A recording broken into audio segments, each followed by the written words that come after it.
সাফ করো। তখন পুলিশের ডিআইজি আইজি বলেছিল, স্যার ম্যাডাম দখল হবে কি করে, একটা মারলি 4টে দাঁড়ায়, একটা মারা গেলে কয়টা দাঁড়ায়? আর এখন আমার বাংলাদেশের মানুষ সব এক, জামাত বিএনপি জাতীয় পার্টির একটা অংশ, ইসলামী দল সব, সকল দেশপ্রেমিক লোক এক। যদি এখন একটারে মারে, একটার জায়গায় 40টা দাঁড়াবে, তবুও তোমার কাছে আমার দেশের লোক মাথা নত করবে না, করবে না, করবে না। সুতরাং সেই দিন আর এই দিন এক নয়। আমায় বলতেছিলাম অন্যান্য রাষ্ট্রনায়কদের টার্গেট হলো দেশ দখল করা। আমাদের দেশের একজন রাষ্ট্রনায়ক ছিলেন, তিনি প্রায় বলতেন আমার চাই ক্ষমতা, 41 পর্যন্ত আমি থাকবো, মানুষ বাসুক আর না বাসুক আমার চাই কি। তাহলে একজনের ক্ষমতার লোভ আর একজনের দেশ দখল করা লোভ। এবার আসেন আমার নবীর বেলায় যাই। আল্লাহর নবীর টার্গেট ছিল কিভাবে একজন গুনাহগার মানুষ জান্নাতে যাবে।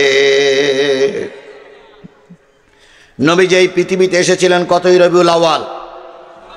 সবাই মিলে বলবেন ঠাস ঠাস করে, কতই রবিউল আউয়াল? রাতে না দিনে? সবাই মিলে বলুন রাতে না দিনে? নবী আসলেন রাতও নয়, এখনো সূর্য উঁকি মারেনি, রাত এখনো শেষ হয়ে যায়নি।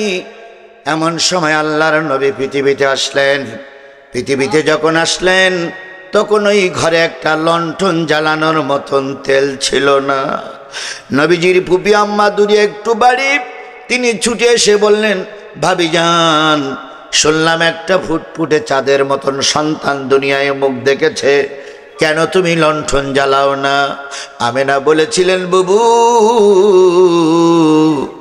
নবীর ঘরে তেল জ্বালানোর, নবীর ঘরে লণ্ঠন জ্বালানোর মতন তেল আমার ঘরে নাই।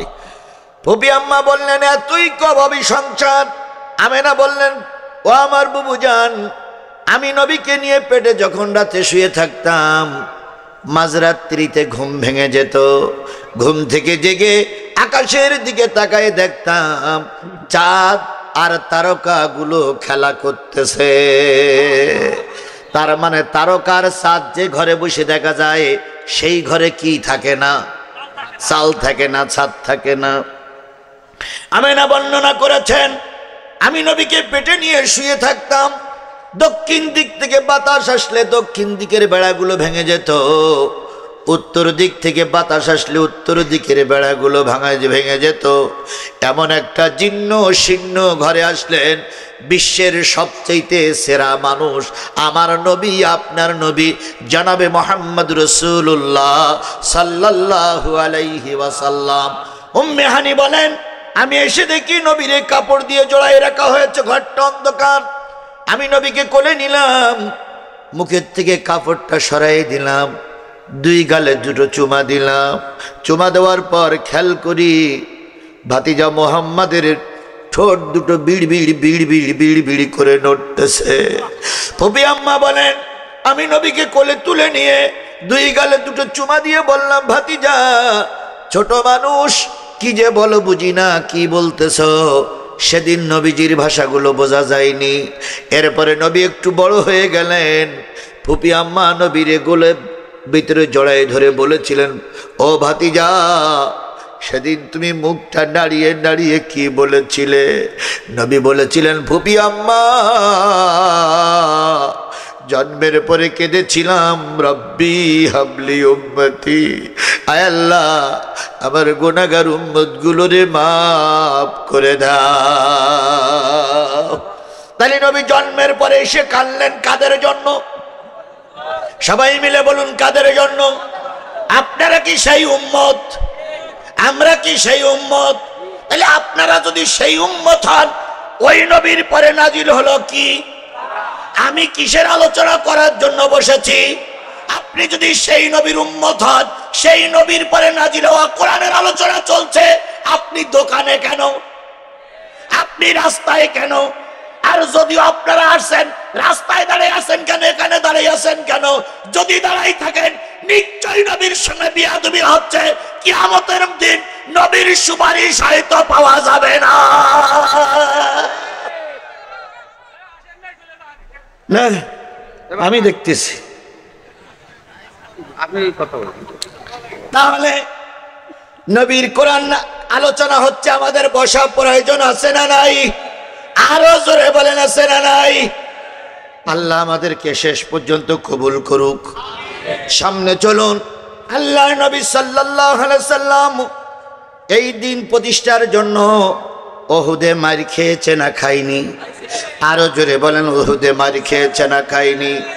আল্লাহর নবী ওহুদের যুদ্ধে গেলেন। ভাই চুপ করে বসেন। আল্লাহ রাসূল ওহুদের ময়দানে গেলেন কয়শো লোক নিয়ে? 700। কয়শো? 700। ওই যুদ্ধে আল্লাহ রাসূলের মাথায় কাপড়ের টুপি ছিল না লোহার টুপি ছিল? এই মুসলমান ঠাস ঠাস করে উত্তর দিবেন। কাপড়ের টুপি ছিল না লোহার টুপি ছিল? আর একবার বলেন, কাপড়ের টুপি ছিল না লোহার টুপি ছিল? তাহলে বোঝা গেল দিন কায়েমের জন্য শুধু কাপড়ের টুপি পরা সুন্নাত নয়, মাঝে মাঝে দিন প্রতিষ্ঠার জন্য লোহার টুপি পরাটাও সুন্নাত।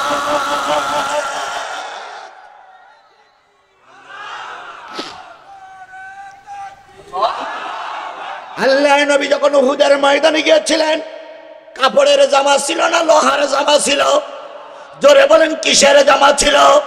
শুধু কাপড়ের জামা পরে জান্নাতে যাওয়া যাবে না। প্রয়োজনে যদি বাতিলের মোকাবেলা করার জন্য রাস্তায় যদি লোহার জামা পরে যাওয়া লাগে, নিয়ত করতে হবে, নতুবা রাসূলের সঙ্গে জান্নাতে যাওয়া যাবে না। দাড়ি রাখা সুন্নত, টুপি পরা সুন্নত, পাঞ্জাবি পরা সুন্নত, প্রয়োজনে রাজপথে রক্ত দেওয়াটাও সুন্নত, প্রয়োজনে জেল কাটা সুন্নত, প্রয়োজনে আয়না ঘরে যাওয়া সুন্নত, প্রয়োজনে বাতিলের মোকাবেলা করতে গিয়ে জীবন দেওয়াটাও সুন্নত। এই সুন্নতের কথা বলতে গেলে রাজনীতি হয়। এই সুন্নতের কথা বলতে গেলে রাজনীতি হয়। এই সুন্নতের কথা বলতে গেলে রাজনীতি হয়। ইসলামের ইতিহাস আগে জানা লাগবে। এমনি এমনি ইসলাম আসেনি। রক্ত দেওয়া লেগেছে না লাগেনি? জেল খাটা লেগেছে না লাগেনি? দেশ থেকে হিজরত করা লেগেছে না লাগেনি? তাহলে রসুলের জীবন থেকে শিক্ষা নিয়ে আমাকে আপনাকে ওই পথেই চলতে হবে। আমার ভাইয়েরা, কত লোক নিয়ে রসুল উহুদের যুদ্ধে গেলেন? কাফেরেরা কত? 3000 কাফেরের মোকাবেলা করতে যে আল্লাহর নবী উহুদের ময়দানে দারুণ ভাবে মার খাইলেন। আল্লাহর নবী কাফেরদের সঙ্গে মোকাবেলা করতে না পেরে উহুদের গর্তের ভিতরে পড়ে গেলেন। মাথার হেলমেটটা ভেঙে গেল, লোহার কড়া ভিতরে ঢুকে পড়েছে। কাফেরেরা সম্মুখে পিটাইয়ে পিটাইয়ে আল্লাহর নবীর দাঁতগুলো ভেঙে দিয়েছে। নবীর জিহ্বাটা আহত হয়ে গেছে। নবীকে ভুট করে গর্তের ভিতরে ফেলাই দেওয়া হয়েছে। নবী গর্তের ভিতরে ভুট হয়ে পড়ে আছে। পা দুখানা উপরের থেকে নাড়াচ্ছে। গর্তটা এত ছোট ছিল, সেখান থেকে নবীজি সোজা হয়ে বসতে পারতেছিলেন না। ওই গর্তের ভিতর থেকে ডাক দিয়ে বলতেছে, ফাতেমা, বা আমার কোথায় আছো? ছুটে এসো, তোমার বাবা বুঝি আর বাঁচবে না। ফাতেমা ছুটে আসলেন। এসে দেখতেছে বাবার 2টা পা নড়তেছে, আর কিছুই দেখা যায় না। 2জন 3জন সাহাবীকে ডেকে যখন নবীকে উহুদের ময়দানে বসানো হলো, নবীর ভিতরে কড়া ঢুকে পড়েছে, দাঁত ভেঙে গেছে, সমস্ত শরীরটা রক্তাক্ত। ফাতেমা কাঁদতেছে আর বলতেছে, আব্বু, আর একটু দেরি করলে তো তোমার সঙ্গে আমার আর হয়তো দেখা হতো না। নবীজি উহুদের থেকে সোজা হয়ে বসলেন। বসে দেখলেন সামনের 70টা লাশ পড়ে আছে। কয়টা? আর একটু জোরে বলেন, কয়টা? নবীজি আহত, জিহ্বার ক্ষত হয়ে গেছে, দাঁত ভেঙে গেছে। নবীজি লাশের পরে বসে বসে, লাশের পাশে বসে বসে কাঁদতেছে আর বলতেছে, ইয়া আল্লাহ, আমি তো উম্মতের এমন অবস্থা দেখতে চাইনি। তুমি আমার উম্মতগুলোরে তুলে নিলে, তাদের পরিবারের পরে তোমার খাস রহমত নাজিল করো। বলুন তো, নবী আহত হইলেন, রক্ত বাহির হলো, দাঁত ভেঙে গেল, তারপর নবী বেরিয়ে এসে কাঁদলেন কাদের জন্য? জোরে বলেন, কাদের জন্য? ও 2000-এর মুসলমানেরা, সেই নবীর পরে নাজিল করা কোরআনের আলোচনা এখানে হচ্ছে। তুমি যদি রাসূলের উম্মত হও, নিঃসন্দেহ তুমি বাড়ি থাকতে, চার দোকানে থাকতে, নিঃসন্দেহ তুমি বাদামের দোকানে থাকতে পারো না। তাহলে আমরা নবীর পরে নাজিল করা কোরআন শুনতে এসেছি, তাই সেই নবীর নামে দুরূদ দিয়ে শুরু করছি। সকলে মিলে বলছি সাল্লাল্লাহু আলাইহি ওয়াসাল্লাম। রাসূল আমার ভালোবাসা, রাসূল আমার আলো আশা, রাসূল আমার প্রেম বিরহের মূল আলোচনা, রাসূল আমার কাজে কর্মের অনুপ্রেরণা। সেই রসুলের নামে দরদ ভরা দুরূদ সাল্লাল্লাহু আলাইহি ওয়াসাল্লাম। বন্ধুগণ, কি শোনার জন্য বসে আছেন আপনারা? আর একটু জোরে বলেন, কি শোনার জন্য বসে আছেন? কোরআন থেকে আলোচনা হোক, এটা কি আপনারা চান? সবাই মিলে চান? তাহলে দাঁড়ানো লোকগুলো ওই যে বাড়ির সামনে, মোহাম্মদ ভাইয়ের বাড়ির সামনে যারা দাঁড়িয়ে আছেন আর যারা বাজারে আছেন, তারা 1 মিনিট আমার কথা শুনবেন। তারপর আপনারা সবাই চলে যাবেন কিনা ওটা আপনাদের ব্যাপার। আল্লাহ পাক নিজেই বলেছে, ওয়াইজা কুরিয়াল কোরআন ফাসতামিউ লাহু ওয়া আনসিতু লাআল্লাকুম তুরহামুন। যখন তোমাদের সামনে কোরআন পড়া হবে, এই কোরআনগুলো তোমরা চুপচাপ বসে বসে শোনো। কার নির্দেশ? কি নির্দেশ করলেন? যখন কোরআনের আলোচনা হবে তখন তোমরা চুপচাপ, আগে বলো চুপচাপ, তারপরে কি বসে বসে শোনো। তাহলে কোরআনের মাহফিলে চুপচাপ শুনতে হবে, এটাও আল্লাহর নির্দেশ। এখন আমি কোরআনের আলোচনা করছি, আপনি যদি গল্প করেন তাহলে নিশ্চয়ই আপনি কোরআনের শত্রু, নিশ্চয়ই আপনি কোরআন বিরোধী। নতুবা এখানে এসে আপনারা এত গল্প শিখতেছ কেন? চুপচাপ বসে কোরআন শরীফ শুনতে হবে। এটা কার নির্দেশ? আল্লাহর নির্দেশ পালন করা সুন্নত, মুস্তাহাব, ওয়াজিব। তাহলে আল্লাহ বললেন চুপচাপ বসে বসে শোনো। এতক্ষণ যারা কথা বলেছেন, গল্প করেছেন, প্রয়োজনীয় কথা বলেছেন, আর একটা কথা আমি কোরআনের মাহফিলে শুনতে চাই না। কোরআনের মাহফিলে কিসের কথা হবে? কোরআনেরই কথা হবে। কোরআনের পরে যেমন অন্য কোনো জিনিস টাকা যায় না, কোরআনের মাহফিলে অন্য কারোর কথা চলবে না। শুধুমাত্র শুধুমাত্র শুধুমাত্র কোরআনের কথা চলবে। কথা ক্লিয়ার? কথা ক্লিয়ার? কথা ক্লিয়ার? এবার চলুন হাদিসে যান, ভালো করে শুনবেন। মঞ্চে যারা, এবার যারা মঞ্চে আছেন তারাই শুনবেন, যারা এখানে বসে আছেন তারাই শুনবেন। আল্লাহ রসুল বলেছেন, আল কোরআনু শাফিআ মুসাফফা আমা হিল্লু মুসাদ্দিকান মান জালাহু আমামাহু কাদ্দাহু ইলাল জান্নাহ ওয়া মান জালাহু খালফাহু সাকাতাহু ইলান নার। আল্লাহ নবী বললেন, কোরআন এমন একটা কিতাব, কিয়ামতের দিন কারোর পক্ষে সুপারিশ করবে, কারোর বিপক্ষে আল্লাহর কাছে নালিশ করবে। সাহাবী আজমাইনগণ বলেন, ইয়া রাসূলুল্লাহ, এই কোরআন কাদের পক্ষে সুপারিশ করবে আর কাদের বিরুদ্ধে কথা বলবে? নবী বললেন, এই কোরআনকে যারা সামনে রাখবে, এই কোরআনকে যারা ইমাম বানাবে, এই কোরআন কিয়ামতের দিন তাদেরকে টেনে টেনে আল্লাহর জান্নাতে নিয়ে যাবে। তাহলে কোরআনকে ইমাম বানালে কোরআন আপনাকে কোথায় নিয়ে যাবে? কথাটা সত্য না মিথ্যা? এখন ইমাম সামনে থাকে না পিছনে থাকে? তাহলে কোরআনকে আমরা কোথায় রাখবো? আমরা যারা মঞ্চে বসে আছি, বিএনপি নেতা, জামাতের নেতা মোহাম্মদ আলী ভাই, আমার ভক্তরা যারা পিছনে বসে আছে, সবারই সামনে কি? আরো জোরে বলেন, সবারই সামনে কি? আপনারা যারা হাজারো জনতা বসে আছেন, আপনার সামনে কি? তাহলে কোরআনকে যারা সামনে রাখবে, এই কোরআন তাদের টেনে টেনে কোথায় নিয়ে যাবে? আরো জোরে বলেন, কোথায় নিয়ে যাবে? আমান জালাহু খালফাহু সাকাতাহু ইলান নার। এই কোরআনকে যারা পিছনে রেখে চলে যাবে, কিয়ামতের দিন এই কোরআন ধাক্কা দিয়ে তারে জাহান্নামে নিক্ষেপ করবে। এবার বলুন তো, মঞ্চের থেকে যদি কোনো লোক উঠে যায়, তার পিছনে পড়বে কি? বুঝে শুনে বলেন, বুঝে শুনেই বলেন, বুঝে শুনেই বলেন। যদি মঞ্চের থেকে কেউ উঠে যায় তার পিছনে কি পড়বে? কোরআন পড়বে। আপনারা যদি উঠে যান তাহলে আপনাদের পিছনে কি পড়বে? তাহলে কোরআনকে যারা পিছনে রেখে চলে যাবে, আল্লাহর কোরআন বলতেছে সেদিন ধাক্কা দিয়ে জাহান্নামে নিক্ষেপ করা হবে। এখন আপনি জান্নাতের মজলিসে থাকবেন না জাহান্নামে যাবেন, ওটা আপনার ব্যাপার। বাস।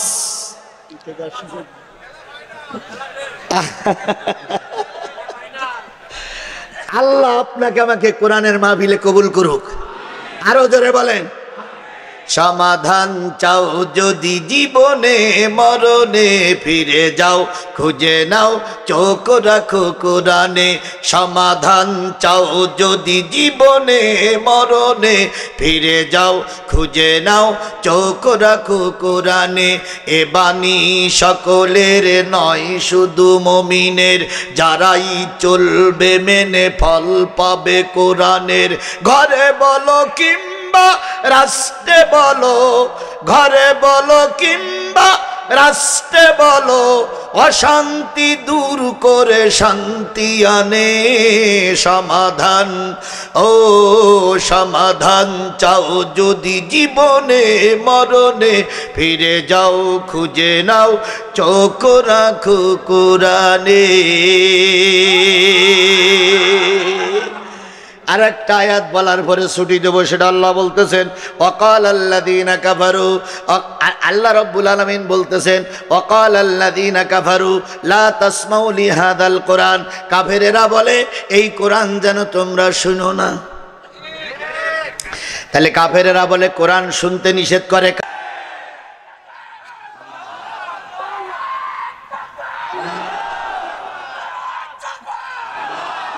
আল্লাহ আমাদের এমন একটা সরকার দেখা তৌফিক দান করুক, সকলে মিলে বলুন আমিন। কতগুলো মূর্তি ভেঙে ফেললেন আল্লাহর নবী। জাল হাক্কু ওয়া জাহাকাল বাতিল ইন্নাল বাতিলা কানা যাহুকা। সত্য ঢুকেছে, মিথ্যা দূর হয়ে গেছে। নবীজি এবার সব মূর্তিগুলো ভেঙে পানি দিয়ে পরিষ্কার করে বেলালকে বললেন, বেলাল এবার আযান দাও। বেলাল আযান দিলেন। সাহাবীরা কেউ ভিতরে কেউ বাইরে। সালাত আদায় করার পর আল্লাহর নবী বেরিয়ে আসবেন, কাবার ভিতর থেকে বেরিয়ে আসবেন। বাইরে আবু বকর, ওমর, ওসমান, আলী সবাই বসে আছেন। এমত অবস্থায় আল্লাহর নবী কাবার থেকে সালাত আদায় করে বাহির হবেন। নবী যখন বাহির হবেন, এক পা কাবার ভিতরে আর এক পা কাবার বাইরে, দরজার এপারে এক পা ওপারে এক পা। এমন সময় সাহাবীরা লক্ষ্য করলেন নবীজির পরে ওহী নাজেলের প্রেক্ষাপট বোঝা যাচ্ছে। নবীজির চোখ দুটো বড় হয়ে গেছে, নবীজির পশমের গোড়া দিয়ে ঘাম বাইর হচ্ছে। এখনই আয়াত নাজিল হবে। আয়াত নাজিল হওয়ার জন্য রাসূল ওই কাবার দরজার পরে বসে গেলেন। যখন আয়াতের দৃশ্য, নাজিলের দৃশ্য যখন প্রেক্ষাপট যখন মুছে গেল, আল্লাহর নবী ওই এক পা ভিতরে আর এক পা বাইরে থাকার পরে যে আয়াতটা নাজিল হয়েছিল, সেই আয়াতটা নবী ওই কাবার ভিতরে দরজার পরে দাঁড়িয়ে বলেছিলেন যে আয়াতটা, সেটাই হচ্ছে ইন্নাল্লাহ ইয়া'মুরুকুম আন তুআদ্দুল আমানাতি ইলা আহলিহা ওয়া ইযা হাকামতুম বাইনান নাস।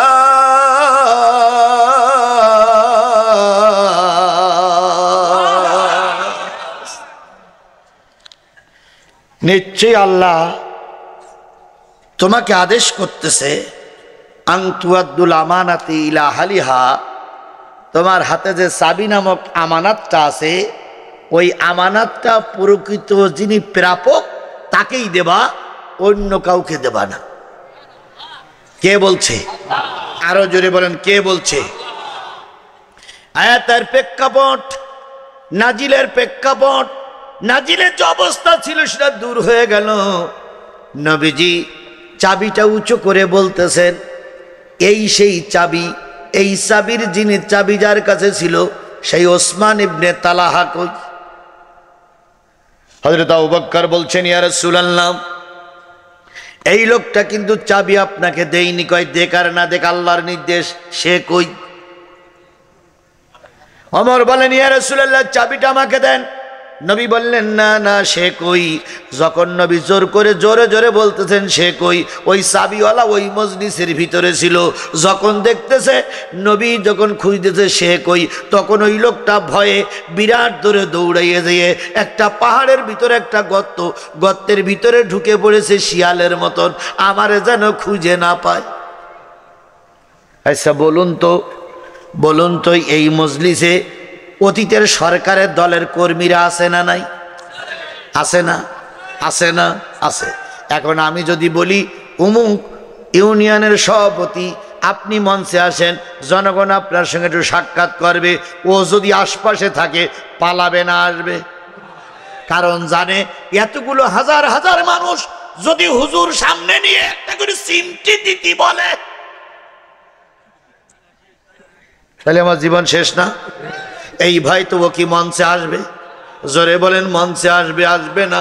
ঠিক ওসমান ইবনে তালহা চিন্তা করছে নবী আমার ডাকতেছে, নবীর পিছনে কয় হাজার, এই 10,000 লোক যদি একবার সিমটি দেয় আমার তার অস্তিত্ব থাকবে না। তাই লোকটা পালিয়ে পাহাড়ের পাদদেশে চলে গেছে। জিবরিল এসে বলতেছে, ইয়া রাসূলুল্লাহ 2 জনকে পাঠান, অমুক বড় পাহাড়ের পাদদেশে একটা বাবলা গাছ আছে, বাবলা গাছের গোড়ায় একটা গর্ত আছে, ওই গর্তের ভিতরে একটা সাদা কাপড় মাথায় দিয়ে এই অতীতের চাবিওয়ালা বসিয়ে আছে, ধরে নেন ভারত সীমান্ত। এখন নবী বললেন, ওমর, আলী, জি হুজুর, এই সে চাবিওয়ালা, যে চাবিওয়ালা এখানে ছিল, ওই চাবিওয়ালা ওই পাহাড়ের পাদদেশে একটা বাবলা গাছ, বাবলা গাছের গোড়ায় গর্ত, গর্তের ভিতরে বসে আছে, মাথায় একটা সাদা কাপড়। ওমর আর আলী যেই বলতেছে, ভাই চাবিওয়ালা, নবী তোমারে ডাকে, নবী তোমারে। ও তখন আরো মাথা নিচে করে দেখতে জানো না ভাই। আলী বলতেছে, তুমি যে গর্তের ভিতরে আছে এটাও নবী জানে। ও তখন বেরিয়ে এসে বলতেছে, ভাই ওমর, সেদিন চাবি আমি দিতে চেয়েছিলাম, কিন্তু ওই সরকারি দলের লোকেরা চাবি দিতে, এখনো ওই অবস্থা আমাদের ভিতরে কিছু লোকের, যারা আপনার আমার ঘরে জ্বালিয়ে দিয়েছিল, মামলা দিয়েছিল, তারা দেখা হলি কয় বিএনপি লিডার সালাম, জামাতের লিডার সালাম, আমরা তোমাদের নামে মামলা দিতে চাইনি, কিন্তু ওই উপরের নেতাই তোমাদের নামে মামলা দিয়েছিল। ওমর বলতেছে, অত শত বুঝি না, তুই ময়দানে চল। লোক তখন কাঁপতেছে আর বলতেছে, ওমর, নবী কি আমার মারবে না কি করবে? ওমর বলে, তা বুঝি না, তোর ডাকিয়েছে, তুই হাট। কয় মুভমেন্ট কেরাম দেখলে? কয় দেখলাম তো, ভালো না খারাপও না। তখন বলতেছে, ভাই আমার যদি কাল্লা আলাদা করে তুই একটু আমার ঠেকাস। ওমর বলতেছে, আচ্ছা চল দেখি কতদূর সুপারিশ তোর করা যায়, আমি যাই, চল দেখি। লোকটারে নিয়ে আসলেন, নবীর সামনে দাঁড়িয়ে নিজের পাপের কথা চিন্তা করে থরথর থরথর করে কাঁপতেছে, যেমন কেঁপেছিল আমাদের দরবেশ বাবা। একজন দরবেশ বাবা ছিল না? দরবেশ বাবার আইন মন্ত্রী নৌকায় করে পালাই যাচ্ছিল। দরবেশ বাবার আইন মন্ত্রী নৌকায় করে পালাই যাচ্ছে, হঠাৎ করে এরকম একটা ছোট বাচ্চা বলতেছে, এ বড় ভাই, এ বড় ভাই, এ বড় ভাই, ওই একটা লোক নৌকায় বসে তসবিহ টিপতেছে, এই লোকটারে যে এই টেলিভিশনে দেখেছি, এই লোকটারে যে টেলিভিশনে দেখেছি।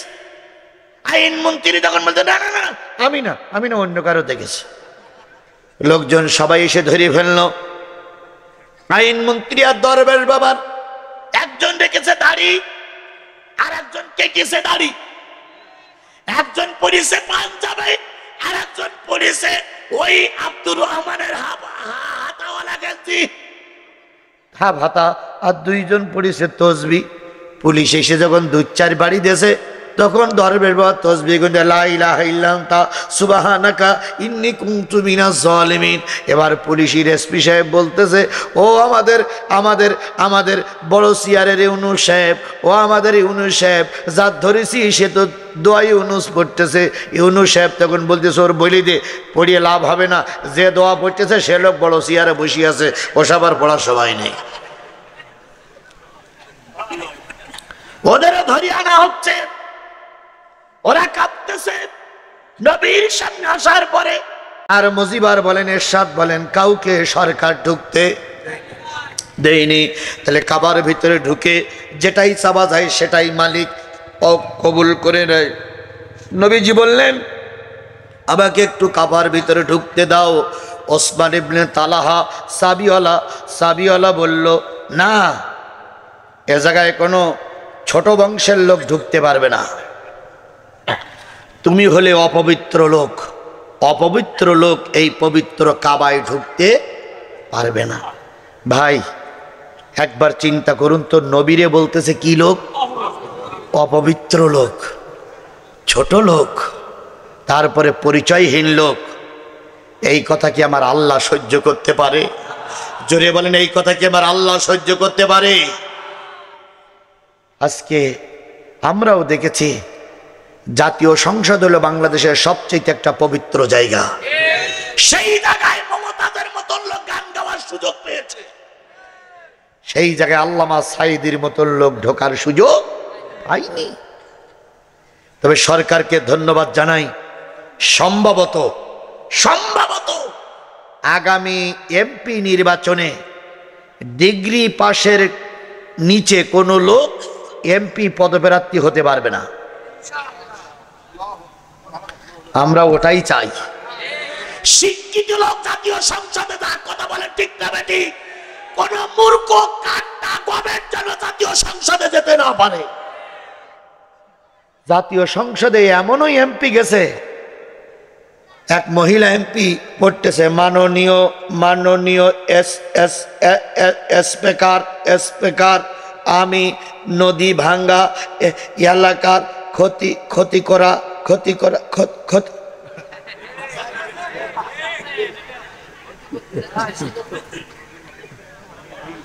আমাদের সাতক্ষীরার শ্যামনগরের একজন এমপি ছিলেন, তিনি বলেছিলেন, মাননীয় কালভার্ট আমার একটা স্পিকার চাই,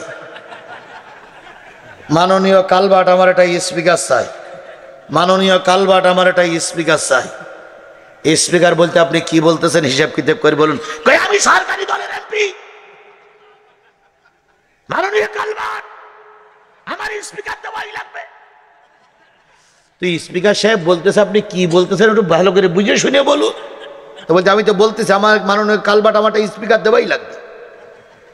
তখন পাশে এক লোক বলতেছে, ভাই আপনি বলেন মাননীয় স্পিকার আমার একটা কালভার্টের দরকার।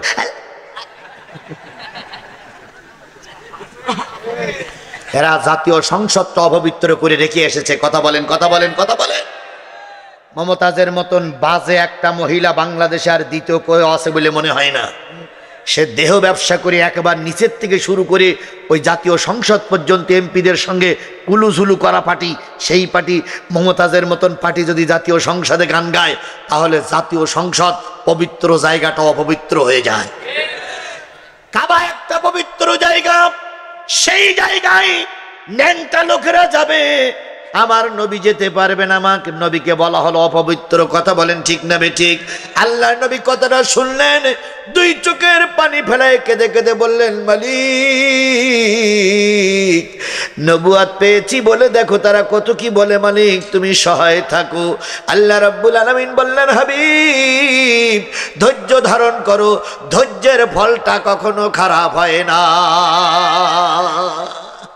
বাংলাদেশ জামাত ইসলামী শীর্ষস্থানীয় নেতাদের যখন ফাঁসিতে ঝুলানো হলো, তখন এই আওয়ামী লীগ স্বৈরাচারীরা বলতো, হুজুররা আর কখনো সোজা হয়ে দাঁড়াতে বলেনি। তাদের অফিসগুলো সব ভেঙে চুরে বন্ধ করে দেয়নি। খালেদা জিয়া, তারেক জিয়ার সম্পর্কে শেখ হাসিনা জাতীয় সংসদে দাঁড়িয়ে বলেছিলেন, জিয়া একটা কুলাঙ্গার তৈরি করে রেখে গেছে। তারেক জিয়ারে কুলাঙ্গার বলে এই শেখ হাসিনা রহমাতুল্লাহ আলাইহি নাকি? ইনি তারেক জিয়ারে কুলঙ্গার বলেছিলেন। আমার চোখ বলতেছে, আমার মুখ বলতেছে, আমার চেহারা বলতেছে, আমার দেশ বলতেছে হয়তো তারেক জিয়া আসবে এবং তারেক জিয়া বাংলাদেশের হয়তো সবচেয়ে বড় পদে বসতে পারে। কারে আল্লাহ বসাবে সেটা আল্লাহর ব্যাপার, কিন্তু যদি বসে যায় শেখ হাসিনা তুমি কি করবা তখন? আল্লামা সাঈদীর দেখেন কতগুলো ভবিষ্যৎবাণী, সবকটা ভবিষ্যৎবাণী কাজে লেগেছে না লাগেনি? আল্লামা সাঈদী বলেছিলেন অত্যাচার বন্ধ করো, নির্যাতন বন্ধ করো, নতুবা এমন একটা সময় আসবে পালানোর জন্য ইঁদুরের গর্ত হয়নি, হয়নি, হয়নি। এখন দেখেন ওখানতে বসে বসে মাথাটা মাঝে মাঝে উঁচু করে কয় আমরা 26শে মার্চ আসবো, আর এদিকে আর নেতা কর্মীরা সব লাফালাফি করে। সেদিন কুমিল্লা এক মিছিল করেছে 26 জন না 27 জনে, পুলিশ আর আর্মি ধরিয়ে পাতা নিতেছে আচ্ছা মতন। কয় তোরা এ পাওয়ার পালি করে, কয় শেখ হাসিনা করছে, শেখ হাসিনার, শেখ হাসিনার। সুতরাং আল্লামা সাঈদীর কথা হাড়ে হাড়ে কাজে লেগেছে না? জোরে বলেন লেগেছে না? আল্লামা সাঈদী বলেছিলেন আমাদেরকে মৌলবাদী মৌলবাদী বলে গালিগালাজ করো না, আমরা 12 কোটি আছে মূলে অর্থাৎ গাছের গোড়ায়, আর তোমরা আসো আগাবাদী, আসো গাছের মাথায়। বেশি তালুক বালুক করলে গাছের গোড়া ধরে নাড়া দেবো, মামুর বাড়ি দিল্লিকে পড়বা, কিয়ামতের আগে আর আসতে পারবা না। সেই নাড়া খেয়ে পেতনির বাচ্চা পেতনি দিল্লিকে পড়িছে না পড়েনি? ভালো হয়ে যাও, ভালো হয়ে যাও মাসুদ তুমি, এ কথাকে বলবে আর পালিয়ে গেছি কৌয়া কাদের, কেউ জানে না খবর তার, ভালো হয়ে যাও। ফকরুল সাহেব আপনার বাসায় কৌয়া কাদের গেছেননি, ঠাকুর গায়ের বাসায় আপনি থাকতে তারে দেশেননি,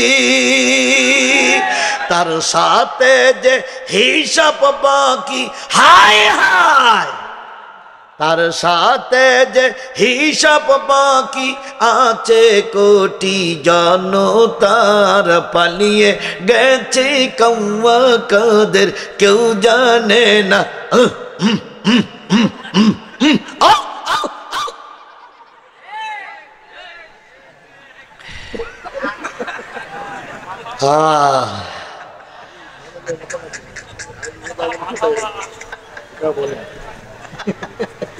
হ্যাঁ ভাই, একটা কথা মনে করেছে, খালেদা জিয়া বলেছিল বাড়ুং বাড়ু করুন একবার গোপালগঞ্জ জেলায় আলাদা করে ফেলবো, তাই বলেছিল না, গোপালগঞ্জে আলাদা করে ফেলবো।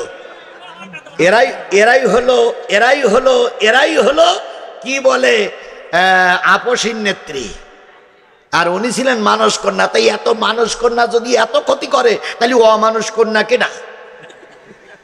আল্লাহ আমাদের এই দেশের মানুষকে বোঝার তৌফিক দান করুক। আমার ভাইরা, নবী মুহাম্মদ রাসূলুল্লাহ সাল্লাল্লাহু আলাইহি সাল্লাম কথাগুলো শুনে কষ্ট পাইলেন কিন্তু ভেঙে পড়লেন না। বিপদে ভেঙে পড়লে কখনো সোজা হয়ে দাঁড়ানো যায় না, কথা বলেন ঠিক না বেঠিক? বিপদে ভেঙে পড়া যাবে না, মামলা হবে, মুসিবত হবে, হরতাল কি বলে আহত হতে হবে, সন্তান নিহত হবে, তারপরে ময়দানে থাকতে হবে। বিজয় আসবেই, বিজয় আসবেই ইনশাআল্লাহ। আগামীতে হয় বিএনপি ক্ষমতায় যাবে, না জামাত ক্ষমতায় যাবে।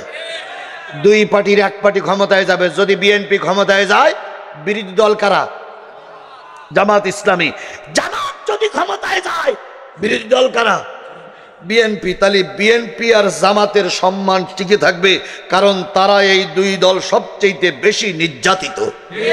সুতরাং নির্যাতিত মানুষদের হাতে দায়িত্ব দেই, এটাই আমাদের আশা। আল্লাহ পাক দুই পার্টিকে সহনশীল হয়ে শেষ পর্যন্ত টিকে থাকার তৌফিক দান করুক। আল্লাহ নবী সন্ধ্যা পর্যন্ত বসে থাকলেন, একটু কাবার ভিতরে ঢুকবে কিন্তু ঢোকার চান্স হলো না।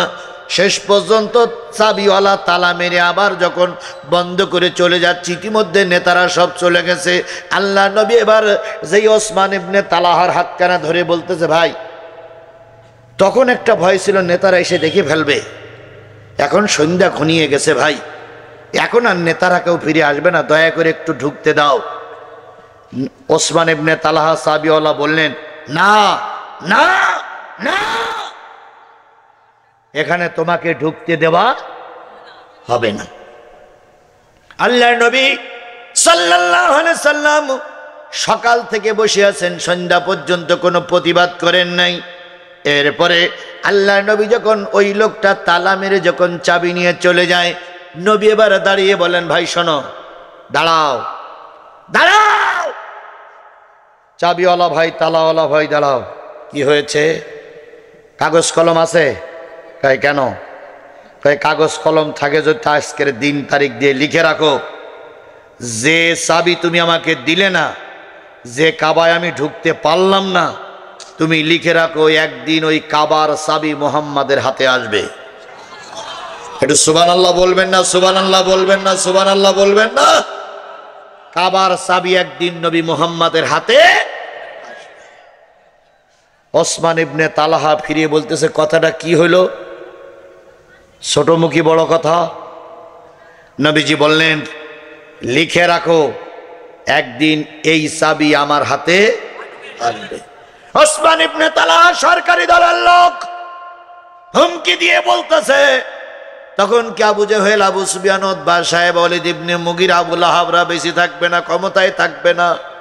নবী বললেন, ও ওসমান ইবনে তালহা লিখে রাখো, যে সময় চাবি তুমি আমাকে দেবে সেই সময় অনেকেই মারা যাবে, অনেকেই বেঁচে থাকবে, তারপরে তুমি আমাকে খুঁজে খুঁজে চাবিটা দিয়ে দেবে। ওসমান ইবনে তালহা বললেন, দেখে নেওয়া হবে, সেদিন আমি যদি বেঁচে থাকি চাবি দেব না। নবী বললেন, চাবি তুমি আমাকেই দেবে। আমার ভাইয়েরা, আল্লাহ নবী কষ্ট পাইলেন। কিছুদিন পর হিজরত করে নবীজি মদিনায় চলে গেলেন। 8 বছর নবীজি মেহনত করলেন মদিনায়। কয় বছর? আরো একটু জোরে বলেন, কয় বছর?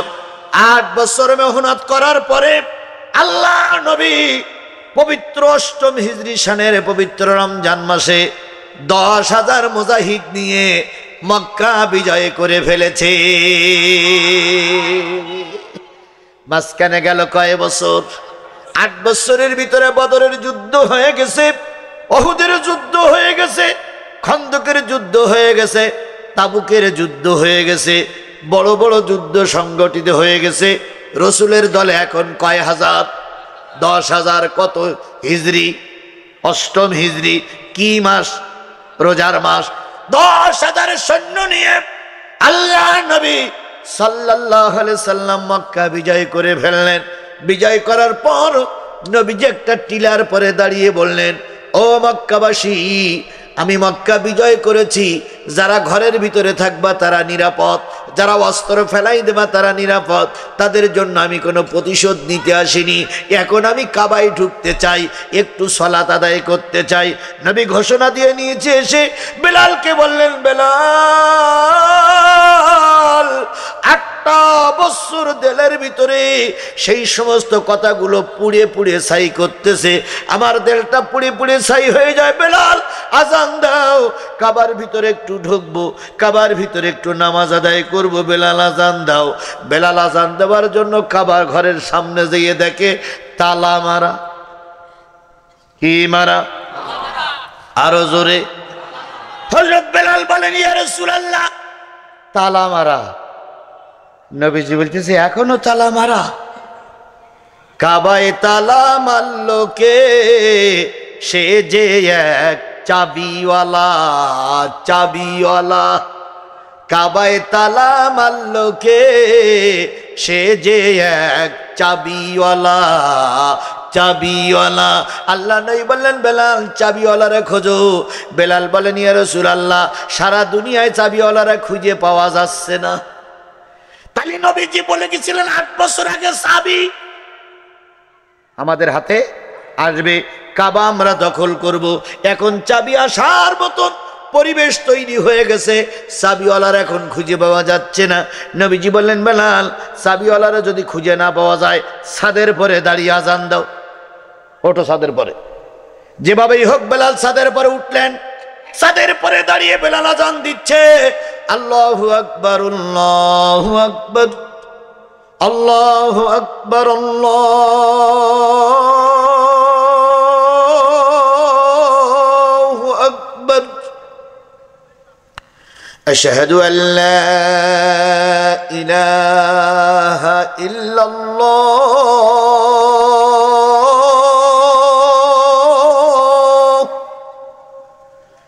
আশহাদু আন্না মুহাম্মাদার রাসূল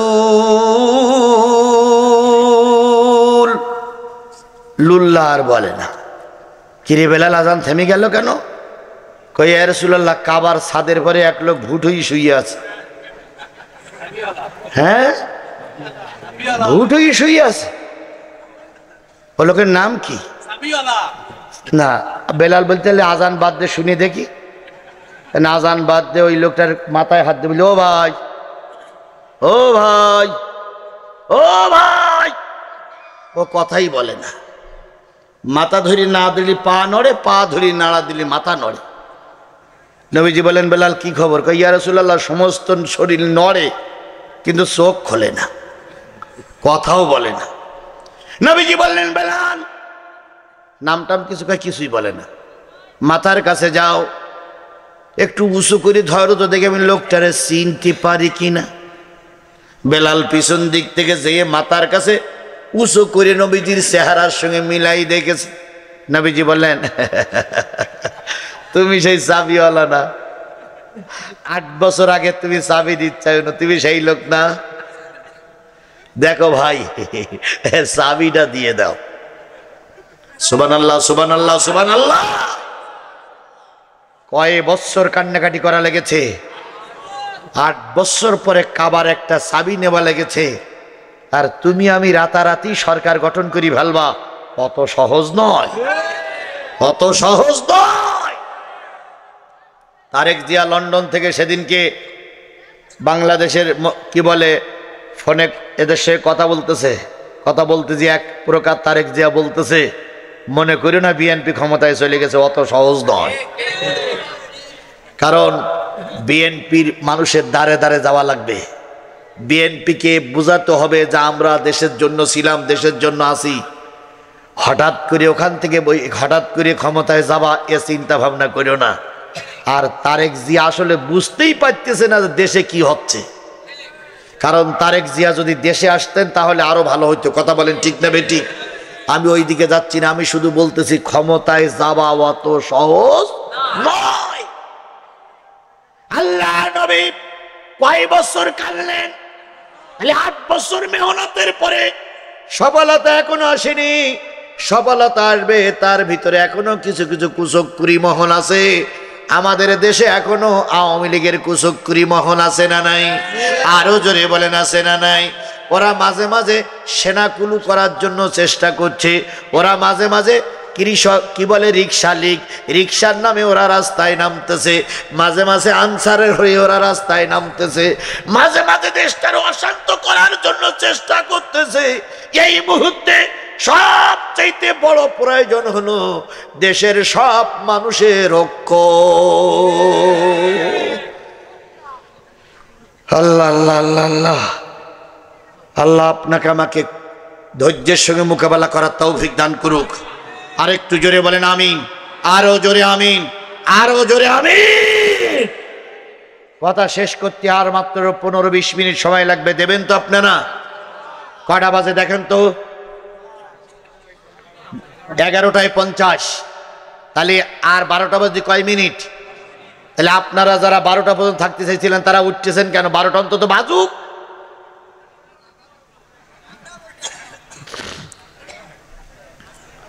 আল্লাহ আমাদের সবাইকে কবুল করুক। বাইরে কিন্তু প্রচুর ঠান্ডা, আপনারা বসে আছেন ভালো জায়গায়, আল্লাহ ইবাদত করুক।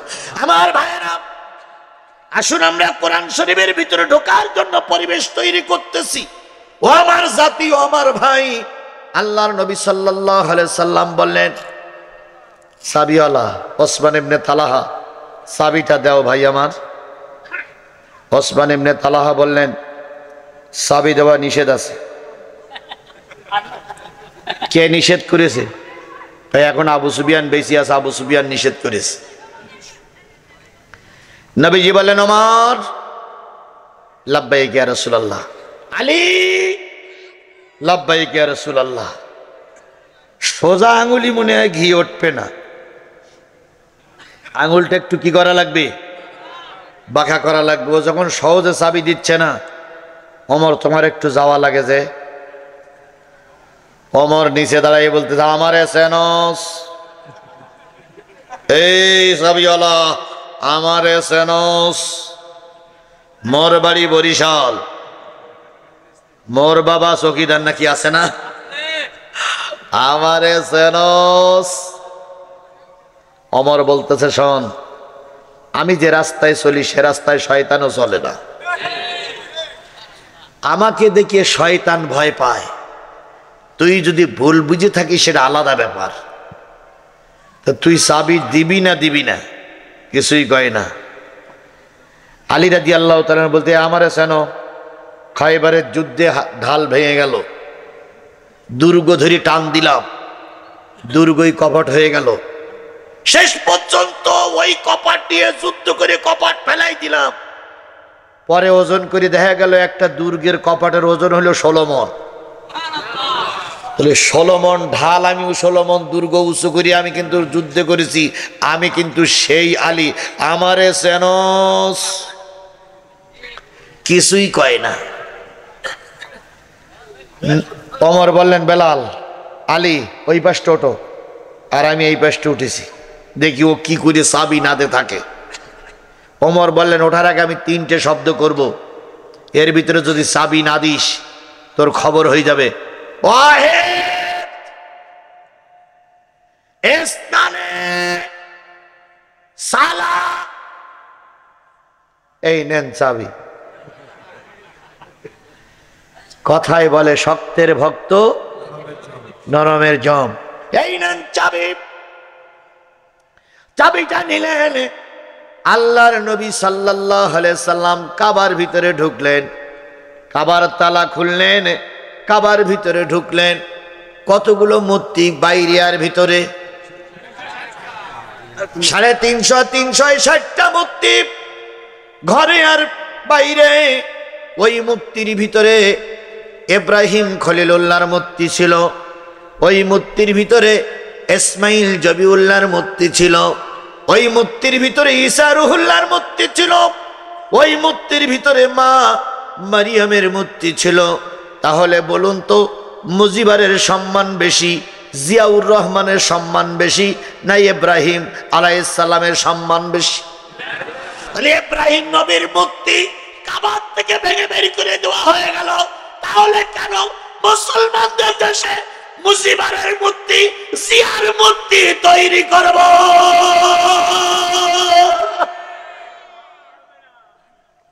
যদি মুসলমান হই, মূর্তির ব্যবসা বাদ। আগে হুজুরদের মাথায় শেখ হাসিনার মুজিবার বসেছিল, এখন যদি এরশাদ চাচা আর এরশাদ চাচার ওই সুটকি বউ বসে বসে থাকে, তাহলে ও শেখ হাসিনার তাড়াই লাভ কি? বাংলাদেশে আমি যতগুলো মানুষের হাসটি দেখেছি, একটা লোকের হাসটি দেখিনি, তার ভিতরে হচ্ছে এরশাদের বউ। বলেন বলেন বলেন, আপনারা কোনদিন হাসটি দেখেছেন? সব কোনদিন হাসটি দেখেছেন? এখন ওই দল যদি আবার ক্ষমতায় যে আমাদের ঘাড়ের পরে যদি ওই এরশাদ আর এরশাদের বউ যদি আবার আমাদের ঘাড়ের পরে এসে বসে থাকে, তাহলে ওই শেখ হাসিনার তাড়াই লাভ কি? এই জন্য আমরা চাই মূর্তিবিহীন একটা ইসলামের পক্ষে সরকার। কথা বলে ঠিক তবে ঠিক। রসালাহু বিল হাক্কি বাশীরাও ওয়া নাযীরা ওয়া দাঈয়ান ইলাল্লাহি বিইজনিহি ওয়া সিরাজাম মুনীরা। فقد قال الله تعالى في كلامه المجيد وفرقانه الحميد أعوذ بالله من الشيطان الرجيم بسم الله الرحمن الرحيم إن الله يأمركم أن تؤدوا الأمانات إلى أهلها وإذا حكمتم بين الناس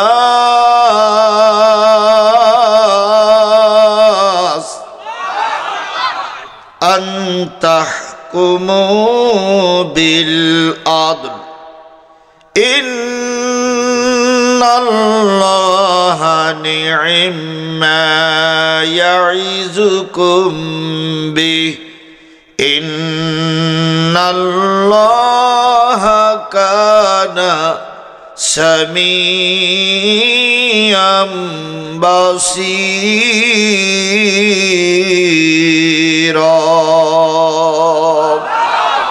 صدق الله المولانا العظيم قال النبي صلى الله عليه وسلم لا إيمان إلا ما أمنت له ولا صلاة لمن لا طهر له ولا دين لمن لا صلاة له إنما موضع الصلاة من الدين كموضع الرأس من الجسد أو كما قال رسول الله صلى الله عليه وسلم إن الله وملائكته يصلون على النبي يا أيها الذين آمنوا صلوا عليه وسلموا تسليما اللهم صل على محمد وعلى آل محمد كما صليت على إبراهيم وعلى آل إبراهيم إنك حميد مجيد اللهم بارك على محمد وعلى آل محمد كما باركت على إبراهيم وعلى آل إبراهيم إنك حميد مجيد لا إله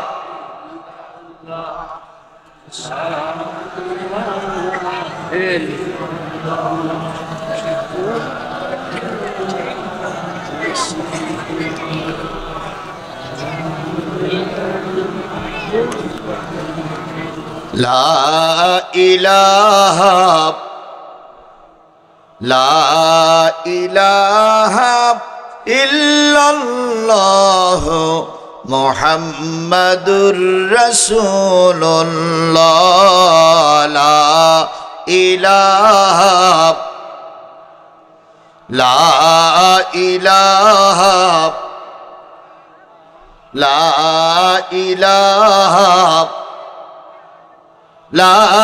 إله إلا الله মুহাম্মাদুর মা আমেনার কোলে একটি ছেলে জন্ম নিল আধার এলে বেলে মা আমেনার কোলে একটি ছেলে জন্ম নিল আধার এলে বেলে উঠল বাঁকা চাঁদ চাঁদ মামাটা চাইল ছেলের একটু আশীর্বাদ গাইল গজল ভোমরাওলি, ধরল কোকিল সুর, সুরের তোড়ে পাষাণ হৃদয় হলো যে ভাঙসুর। বইল বাতাস শান্ত হয়ে, লু হাওয়া যায় থেমে, অত্যাচারীর বুকে কাঁপন যায় গো তারা ঘেমে। মেঘ কেটে ঠিক বেলা বাড়ে বাড়ে, ছেলেটিও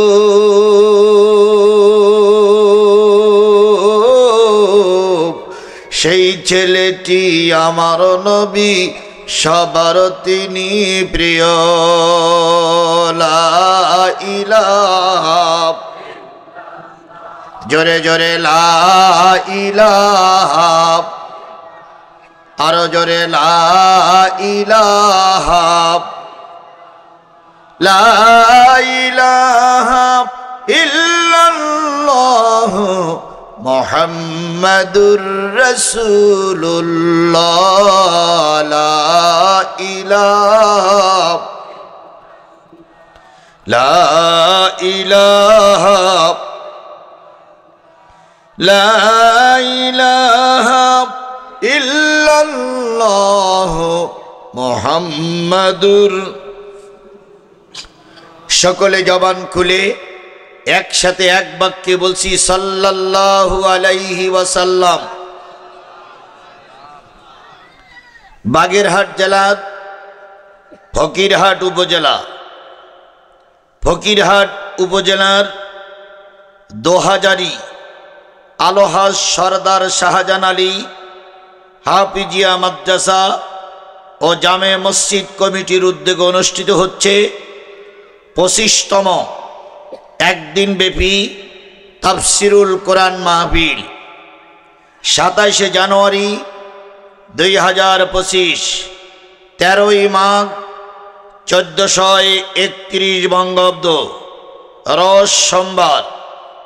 আজকের এই 27শে জানুয়ারি তাফসিরুল কোরআন মাহফিলের স্বনামধন্য সম্মানিত সভাপতি,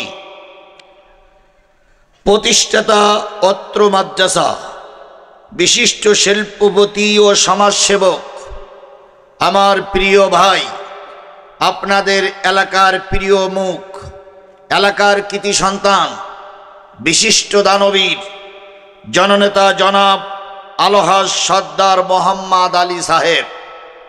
আমি 2-3 বছর আগে দেখেছিলাম ভাই অনেক সুস্থ ছিল, এখন অনেকটা অসুস্থ হয়ে পড়েছেন। আমরা দোয়া করি আল্লাহ পাক ভাইকে আরও সুস্থতা ফিরাইয়ে দিয়ে আমাদের মাঝে অনেক দিন বেঁচে থেকে দ্বীন ইসলাম এবং সমাজের কাজ করে যাওয়ার তৌফিক দান করুন। সকলে মিলে বলছি আল্লাহুম্মা আমিন। আজকের এই মাহফিলের সম্মানিত অতিথিবৃন্দ, বিশেষ অতিথি জনাব অ্যাডভোকেট ইঞ্জিনিয়ার মাসুদ রানা, সদস্য বাগেরহাট জেলা বিএনপি, যিনি একটু সময়ের জন্য হলো সালাম বিনিময় করার সুযোগ পেয়েছেন। বিশেষ অতিথি হযরত মাওলানা রেজাউল করিম, জেলা আমির বাংলাদেশ জামাত ইসলামী বাগেরহাট ও সাবেক সফল চেয়ারম্যান বাসতলী ইউনিয়ন রামপাল, মাওলানা মোহাম্মদ রেজাউল করিম ভাইকে এসেছেন? আসেন নাই। আজকের মাহফিলের আরেকজন বিশেষ অতিথি জনাব মোহাম্মদ আল আমিন, বিশিষ্ট ব্যবসায়ী ও শিল্পপতি। আজকের এই মাহফিলের অন্যান্য দাওয়াতি অতিথিবৃন্দ, বাংলাদেশ জাতীয়তাবাদী দল বিএনপি এবং ইসলামী আন্দোলন বাংলাদেশ জামাত ইসলামীর রাজনৈতিক দলের নেতৃবৃন্দ, আজকের মাহফিলে আলোচনা করে ধন্য করেছেন বিশিষ্ট ইসলামী চিন্তাবিদ, সুললিত কণ্ঠের অধিকারী হাফেজ মাওলানা ইমরান বিন লুৎফুর। আলোচনা করেছেন হাফেজ মুহাম্মদ বেল্লাল হোসাইন সহ গর্বিত মায়ের গর্বিত সন্তান শ্রদ্ধেয় ওলামায়ে হযরত। সম্মানিত ভাই পরিচালক, আজকের এই মাহফিলে উপস্থিত বাগেরহাট জেলার বিভিন্ন থানা থেকে আগত দিনদার পরেজগার মোত্তাকি মুসলমান ভাই ও বন্ধুগণ, পদ্মায় অবস্থানরতা শ্রদ্ধাশীলা মা ও বোনেরা, সকলকে নিয়ে আবারও সালাম বিনিময় করছি। আশা করছি সালামের জবাবটা সবাই মিলে জোরে সোরে দিবেন। আসসালামু আলাইকুম ওয়া রাহমাতুল্লাহি ওয়া বারাকাতুহু। আল্লাহ পাকের দরবারে লক্ষ কোটি শুকরিয়া, যিনি আপনাকে আমাকে স্বাধীন সার্বভৌম একটা মুসলিম দেশে নির্ভয়ে নির্বিঘ্নে কোরআন হাদিসের আলোচনা করার পরিবেশ আল্লাহ তৈরি করে দিয়েছে। এখান থেকে 1 বছরের আগে হিসাব করুন আর 1 বছরের পরে হিসাব করুন। এখান থেকে আজকে 27শে জানুয়ারি 2025, 27শে জানুয়ারি যদি 2024 সাল হতো, এই মাহফিলগুলো করতে গেলে অনেকের অনুমতির প্রয়োজন হতো। যারা একত্র নামাজ পড়ে না তারাই এসে বক্তাদের দিক নির্দেশনা দিতেন, বক্তাদের বিভিন্ন কায়দায় নোট করে দিতেন। একটু যদি বক্তা মিস্টেক করেছে, অনেক বক্তাকে মঞ্চের থেকে অপমান করে নামিয়ে দেওয়া হয়েছে, অনেক বক্তাকে লাঞ্ছিত অপমানিত করে মেরে পিটাইয়ে হাসপাতালে পাঠানো হয়েছে, অনেক বক্তার মাইক কেড়ে নেওয়া হয়েছে। এখন কি সেই দিন আর আছে? ফকিরহাটের মুসলমানরা বলুন তো, এখন আর সেই দিন আর আছে? এই দিনটা পরিবর্তন কে করলেন? আরেকটু জোরে বলেন, এই দিনটা পরিবর্তন কে করে দিয়েছেন? তাহলে যে আল্লাহ সুন্দর পরিবেশ তৈরি করে দিয়ে আজকের এই কোরআন হাদিস বলার মতন পরিবেশ তৈরি করে দিলেন, সেই আল্লাহর শুকরিয়াটা আসতে না জোরে? তাহলে সবাই মিলে বলছি আলহামদুলিল্লাহ। কার শুকরিয়া আদায় করলাম? খুশি হলো কে? আল্লাহ খুশি হয়েছে। আমরা সুখে থাকি, দুঃখে থাকি, শান্তিতে থাকি, বিপদে থাকি, মুসিবতে থাকি, আমাদের মুখ দিয়ে উচ্চারিত হবে কি? আলহামদুলিল্লাহ। এই আলহামদুলিল্লাহটা সবাই আবার মেনে নিতে পারে না। মেনে নিতে পারে? মেনে নিতে পারে না কারা? শয়তান কি এই মজলিসে আছে? এখানেও শয়তান আছে। কি করে শয়তান থাকবে? আচ্ছা বলুন তো, মাগরিবের নামাজের পরে কয়জন বক্তা ওয়াজ করেছে? 2 জন। এনারা কি আউযুবিল্লাহ বিসমিল্লাহ পড়েনি? তাহলে শয়তান তাড়ানোর দোয়া কি? আউযুবিল্লাহি মিনাশ শাইতানির রাজিম। এটা তো শয়তান তাড়ানোর দোয়া নাকি? তাহলে এই বক্তারা শয়তান তাড়ানোর দোয়া পড়লো, তারপরে শয়তান এখানে আছে কি করে? আচ্ছা বলুন তো, এই জায়গার দাম বেশি না মসজিদের দাম বেশি? মসজিদে কি শয়তান থাকে? থাকে। যদি নাই বা থাকবে তো জুতো চুরি করে কারা? আচ্ছা আপনাদের সঙ্গে আমার কোনো কালে কি রাগারাগি ছিল? তাহলে আপনারা দাঁড়াই আছেন কেন? যদি রাগারাগি থাকলে তাহলে ইট ফেলাই মারেন, হুজুর সিট হয়ে পড়ি যান। আপনারা তো বেশি যান। বসুন, কোরআনের মাহফিল হচ্ছে, দাঁড়াই থাকার কোনো বিকল্প, দাঁড়াই থাকার কোনো সুযোগ নাই। বসুন। জি, এইবার দেখেন বসতি বললি কয়টা লোক চলে গেছে। নিশ্চয় এরা ওই ইবলিসের গ্রুপের লোক।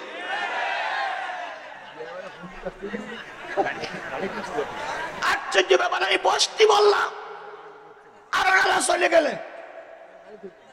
বাস। শয়তান তো আছে। তাহলে শয়তান মসজিদে যদি থাকে এখানেও। এখন কাউকে যদি বলা হয় আপনি শয়তান, সে খেপে যাবে না? এই জন্য বৃক্ষ তোমার নাম কি? এবার আলহামদুলিল্লাহ বলার সময় ডাইনে বামে সামনে তাকাবেন। যদি মুখ না খোলে, যদি আলহামদুলিল্লাহ না বলে, তাহলে পিছন দিক থেকে 2 বগলে 2 হাত দেবেন। 2 জন উঁচু করে ধরি বলবেন হুজুর মাল পাওয়া গেছে। বলতে পারবেন? বলতে পারবেন?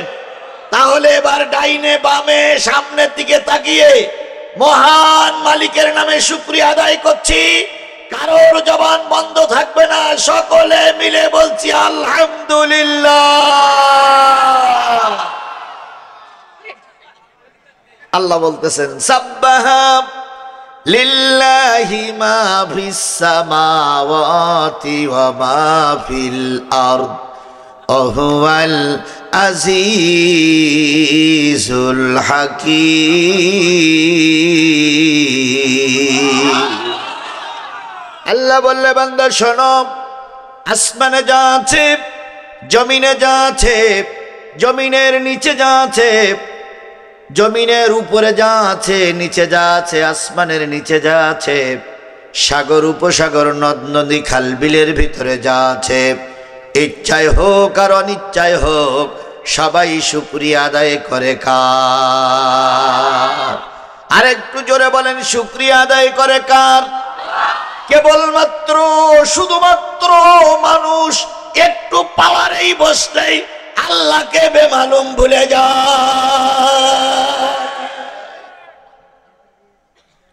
অথচ আল্লাহ আপনাকে আমাকে তৈরি করেছেন কি করার জন্য? ওমা খলাকুতুল জিন্না ওয়াল ইনস ইল্লা লিয়াবুদুন।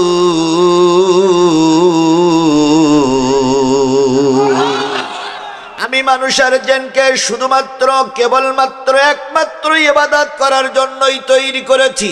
তাহলে আপনার আমার জীবনটা তৈরি হয়েছে কার গোলামি করার জন্য? আরো জোরে বলেন, কার গোলামি করার জন্য? অথচ মানুষ আল্লাহর গোলামি করতে চায় না। বিগত 15.5 বছরের একটা ছোট্ট কথা বলি। অনেক এমপি হয়েছিল, ক্ষমতায়ও গিয়েছিল, যে কায়দায় হোক ক্ষমতায় গেছে। প্রথম জাতীয় সংসদে দাঁড়িয়েছে, দাঁড়িয়ে টাইম পেয়েছে 20 মিনিট। এই 20 মিনিটের ভিতরে সব নেতাদের কথা বলল, দেশের কথা বলল, জনগণের কথা বলল, ভোটের কথা বলল, নেত্রীর কথা বলল, সাবেক নেতার কথা বলল, সবার কথা বলল। একটা বারের জন্য জাতীয় সংসদে দাঁড়িয়ে আল্লাহর নামটা ওরা উচ্চারিত করতে পারেনি। অথচ বলতে হতো যে আমি ফকিরহাটের থেকে এমপি পাশ করে এসেছি, আল্লাহ আমাকে সম্মানিত করেছেন, এই জন্য আলহামদুলিল্লাহ। একথাটা বলতে হতো না ভাই? বলা লাগতো না? ওনারা বললেন না, বেমালুম ভুলে গেলেন।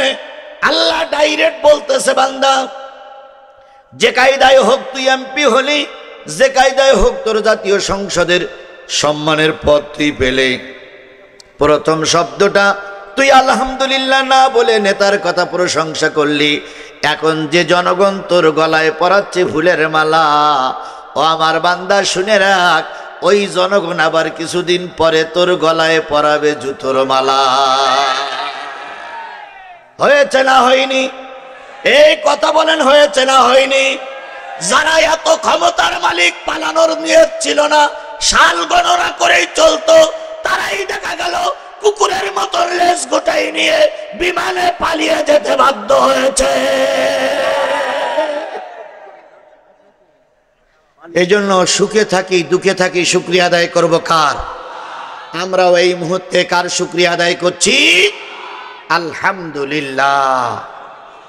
সর্বকালের সর্বশ্রেষ্ঠ মহামানব, যার আদর্শ আমার 3.5 হাত বডির ভিতরে গ্রহণ করে আমি নিজেকে উম্মত বলে দাবি করেছি, সেই নবীর নামে দুরূদ আর সালাম সকলে মিলে বলছি সাল্লাল্লাহু আলাইহি ওয়াসাল্লাম। বন্ধুগণ, বলুন তো, নবীর চাইতে ভালো মানুষ আর সমাজে কেউ ছিল? আরেকটু জোরে বলেন, কেউ ছিল? এখন কেউ আছে? কিয়ামত পর্যন্ত যদি নবীর চাইতে ভালো মানুষ তালাশ করা হয়, সকল যন্ত্র বিকল হয়ে যাবে, কিন্তু রাসূলের চাইতে ভালো মানুষ তালাশ করে খুঁজে পাওয়া। আল্লাহ রাসূল সম্পর্কে নিজেই বলেছেন, ওয়া ইন্নাকা লাআলা খুলুকিন আযীম।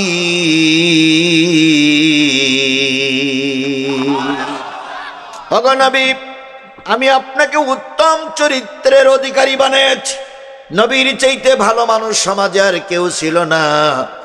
সমস্ত পৃথিবীতে যত নেতা এসেছে সব নেতাদের টার্গেট, কারোর টার্গেট দেশ দখল করা, কারোর টার্গেট মানুষ মারা, আর আমার নবীর টার্গেট ছিল কিভাবে একজন গুনাহগার উম্মত জান্নাতে যাবে।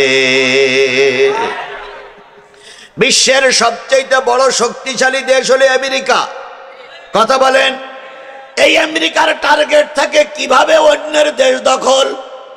যেমন আফগানিস্তান দখল করে রেখেছিল অনেক দিন, কিউবা দখল করে রেখেছিল, সিরিয়ায় কাসাল বাঁধাই রেখেছিল। তাহলে তাদের টার্গেট ক্ষমতায় গেলে দেশ দখল করব। রাশিয়ার টার্গেট ক্ষমতায় গেলে দেশ দখল করব। আমাদের পার্শ্ববর্তী একটা দেশ, তাদেরও টার্গেট যে কিভাবে বাংলাদেশটারে আমরা দখল করে নেব।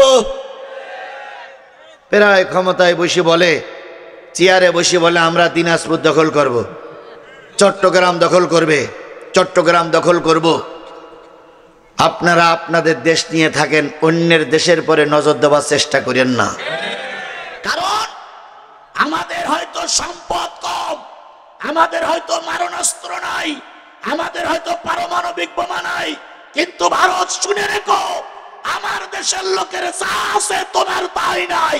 তোমার আছে মারণাস্ত্র, আর আমার দেশের মানুষের আছে বুক ভরা ঈমান। তোমার দেশের লোক মারা গেলে যাবে জাহান্নামে, আর আমার দেশের লোক মারা গেলে যাবে আল্লাহর জান্নাতে। সীমান্ত নিয়ে যখন ক্যাসাল হচ্ছিল, তখন ভারতের প্রধানমন্ত্রী আর আমাদের ডাক্তার মোহাম্মদ ইউনূসের সঙ্গে ফোনে আলাপ হচ্ছে।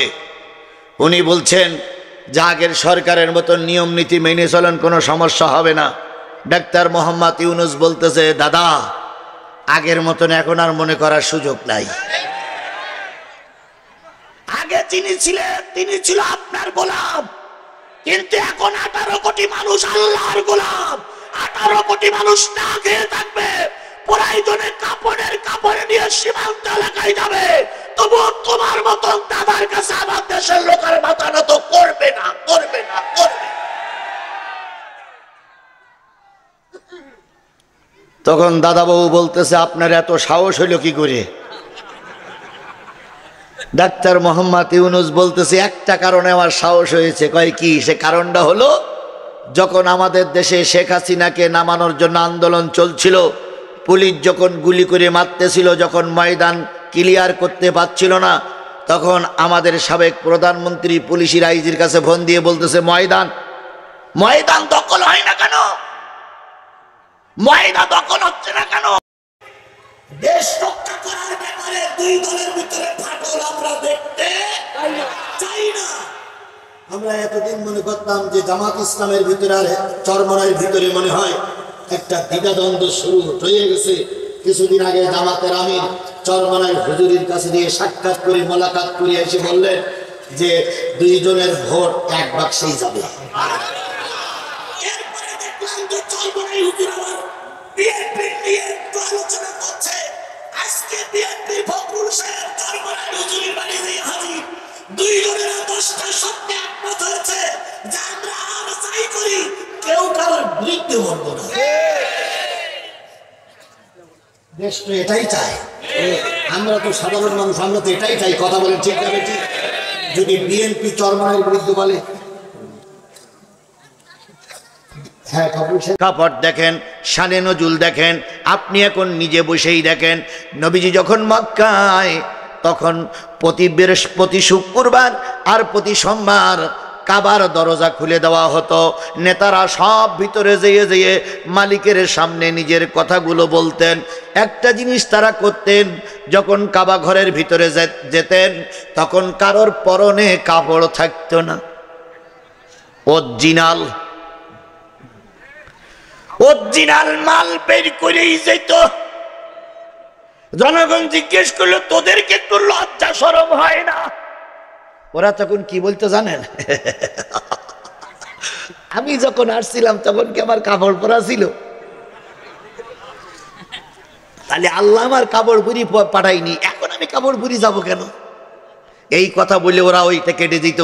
এখনো কাপড় পরে না এমন কিছু হুজুর, এমন কিছু পীর সাহেব, এমন কিছু মারভতি, এমন কিছু লালন ফকির এখনো আছে না নাই? কাপড় পরে না, কাপড়ই পরে না। শুধু কাপড় পরে না, না মাথার চুল জীবনে কোনোদিন কাটে না। তারপরে মাথার নিচে আছে গোপ, সেটাও কাটে না। তারপর আছে কি দাড়ি, ওটাও কাটে না। তারপরে আর কিছু দূর গিয়ে পড়েছে হইল বগল, সেটাও কাটে না। তারপর আর একটু নিচে নামলে কিছু চুল টুল পাওয়া যায় না ভাই, ওটাও কাটে না। সারা জীবন চুল কাটে না, সাবান মাখে না, ওর গায়ে চুলি পড়িছে জট, মাথায় পড়িছে জট, জট পড়িয়ে এইবার এক জায়গায় বসে সবাই জেগের করে, পানির ভিতর আগুন জ্বলে, পানির ভিতর আগুন জ্বলে, ঝড় বাতাসে নেবে না, খাজা বাবার মুরিদি হইলে নামাজ রোজা লাগে না। পানি গড় গড়াইয়া পড়তাছে, বাবা আমায় ডাকতাছে, আইরে মানিক আমার বুকে আয়, বুকের ভিতর আছে প্রাণ, তার ভিতরে মেশিন গান, ভান্ডারি বাবা আমার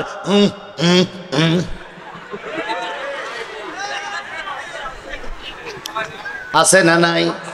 আরো জোরে বলেন আছে না নাই?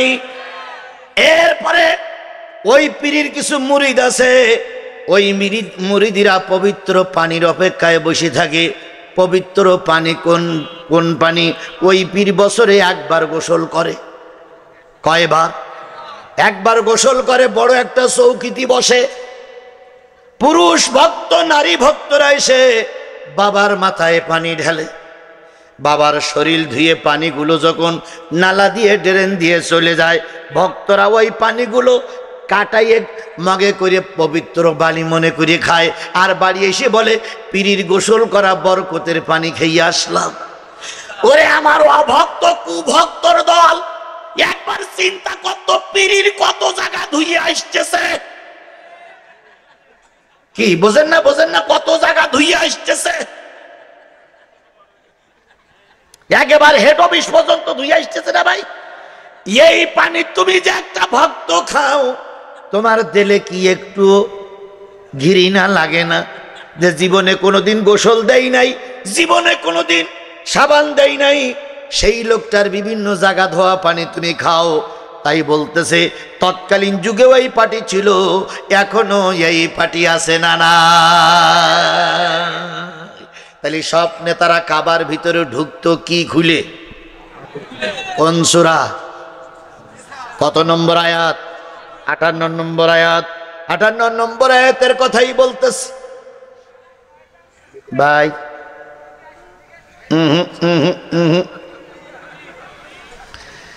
চলবে চলবে চলবে কতক্ষণ? সারা রাত আপনারা থাকবেন, আমি থাকতে পারবো না। আচ্ছা দেখা যাবে। শোনেন, যখন আশেপাশে কেউ ছিল না তখনও কিন্তু কথা বন্ধ হয়নি। কি কথা বলেন? কথা বলেন। আমার জীবনের এমন এমন ঘটনা পার হয়ে গেছে যে ঘটনাটা শুনলে কি বলে গাছের থেকে পানি ঝরে। আমি মাহফিল করতে বসেছি, আমার জীবনের কথা বলছি, মাহফিল করতে বসেছি, চারিদিকে পুলিশ, চারিদিকে পুলিশ, শুধু সামনে আছে হাজার হাজার জনগণ। ভাই একটা কথা শোনেন, তারপর আপনি যদি ছুটি নিচ্ছেন আমরা ছুটি দেব। হাজার হাজার জনগণ চারিপাশে, আমার নামে 20টা মামলা, 5 দিন ওরা আমার আয়না ঘরে রেখেছিল।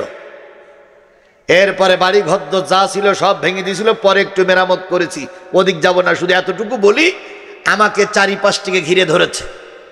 শিবির, বাংলাদেশ ইসলামী ছাত্র শিবিরের থানা সভাপতি একটা ছোট চিরকুট লিখে দিয়ে বললেন, হুজুর আজকে আপনাকে বের করে নিয়ে জানার মতন কোনো রাস্তা খোলা নেই, সব রাস্তা বন্ধ। তাকাই দেখেন ডাইনে বামে পিছনে সব পুলিশ। আমি ডাইনে তাকাই দেখি ওসি সাহেব বসে আছে, বামে তাকাই দেখি দারোগা বসে আছে। পিস্তলটা ওসি সাহেব খুলে টেবিলের পরে রেখে দিয়েছে। ডাইনে তাকাই দেখি যুবলীগ, বামে তাকাই দেখি ছাত্রলীগ, কৃষক লীগ, রামদাস, চাইনিজ কুরুল সব নিয়ে দাঁড়াই আছে। আর মাঝে মাঝে মহড়া দিচ্ছে, দেখাচ্ছে হুজুর আজকে হবে, হুজুর আজকে হবে, হুজুর আজকে হবে। শিবির যখন বলল হুজুর বেরিয়ে যাওয়ার মতন কোনো লাইন নেই, আমি তখন চিন্তা করলাম 12টা বাজে আর 15 মিনিট বাকি আছে। এই 15 মিনিট আমার জীবনের ওয়াজের শেষ দিন, সুতরাং এই 15 মিনিট অন্তত দিয়ে দেয়, তারপরে যা হয় হবে। এরা আমার আজকে মেরে ফেলবে, এর ভিতরে কোনো ভেজাল নেই। খানিকক্ষণ পরে শিবিরি সভাপতি লিখতে বলতেছে, হুজুর দ্বিতীয় বক্তারে পাঠাইছি মঞ্চে, এই দ্বিতীয় বক্তা আপনি মোনাজাত শুরু করবেন, আপনি করবেন হাফ, দ্বিতীয় বক্তা করবে হাফ, ওইভাবে বেরিয়ে আসবেন, দেখি আমরা কি করা যায়। আমি চিন্তা করলাম আল্লাহ, তাইলে ওরা একটা বুদ্ধি খাটালে আমি একটু বুদ্ধি খাটাই। আমি বললাম যে ভাই আপনি থানার ওসি সাহেব, জি, তো আপনার সঙ্গে কথা আছে, ওর শেষ করে নেন। আচ্ছা আমি ওর শেষ করতেছি, দাও ভাই আপনি আসছেন এখানে অনেক, বাস মাশাল্লাহ খুব ভালো।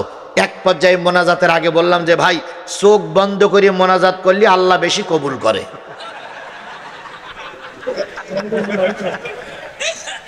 আল্লাহর কসম কোরআন শরীফ বুকে নিয়েই বলতেছি, ওই দিনটা কত কষ্টের দিন ছিল একবার হিসেব করবেন। চোখ বন্ধ করে মোনাজাত করলে মোনাজাতটা বেশি কবুল হয়। আপনারা যারা প্রশাসনের লোক, আপনাদের মা বাপ ভাই বোন সবাই বাড়ি আছে, অনেকের বাপ মা চলে গেছে, আসুন আমরা মোনাজাত করি, আমি মুসাফির, আসুন মোনাজাত করি। যখন মোনাজাত ধরেছি তখন দেখলাম ওরা সব চোখ বন্ধ করেছে, আওয়ামী লীগ, যুবলীগ, ছাত্রলীগ, ওরাও চোখ বন্ধ করেছে। বন্ধ করার পরে দ্বিতীয় বক্তা আমার পাশে এসে একটা চেয়ারে, প্লাস্টিকের চেয়ারে পাশে বসে, ওসমান যেমন বসে আছে প্লাস্টিকের চেয়ারে বসছে। এবার আমি শুরু করেছি, রব্বানা যালামনা আনফুসানা ওয়া ইল্লাম তাগফির লানা ওয়া তারহামনা লানাকুনান্না মিনাল খাসিরিন রাব্বিরহামহুমা